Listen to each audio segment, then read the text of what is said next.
যে এই বছৰ বৰপেটাৰ আতচবাজি মই নিজেই কিনিম আৰু বৰপেটাৰ আতচবাজি ময়ো ফুটাম।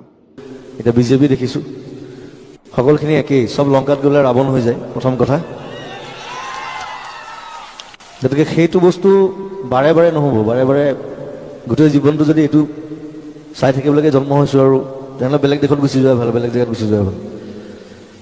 গতিকে কিন্তু যাব মন নাই অসম এৰি প্ৰথম কথা, আৰু এইটো নিজৰ দায়িত্ব বুলি হ'ব আমাৰ যে কিবা এটা বেয়া হৈছে অসমৰ কাৰণে, সেইটো কাৰণে ওলাই আহিছোঁ। মই কোনো ৰাজনীতিবিদো নহয়, মই ৰাজনীতিৰ লগত জড়িতও নহয়, মই কংগ্ৰেছো নহয়, বিজেপিও নহয়, মই এজিপিও নহয়। প্ৰথম কথা NRC পিছত কে পিছত MPR, তাৰপিছত কি হয় নাজানো, মই ফটকৈ খং উঠিলে বেয়া শব্দ ওলাই যাম মুখৰ পৰা, চৰি আজি নকওঁ। চ' সেই বেয়া শব্দলৈ যোৱাৰ পৰিৱেশটো সৃষ্টি কৰিছে কোনে? এইটো বিজেপিয়ে কৰিছে প্ৰথম কথা। বহুতে মনে মনে ভিতৰত থৈ দিয়ে, ক'বলৈ বেয়া পায়, ষ্টেজত নকয়, মই কৰি দিওঁ। মই ভয় কৰা মানুহ নহয়, কাকো ভয়ো নকৰোঁ, কাকো খাতিৰো নকৰোঁ।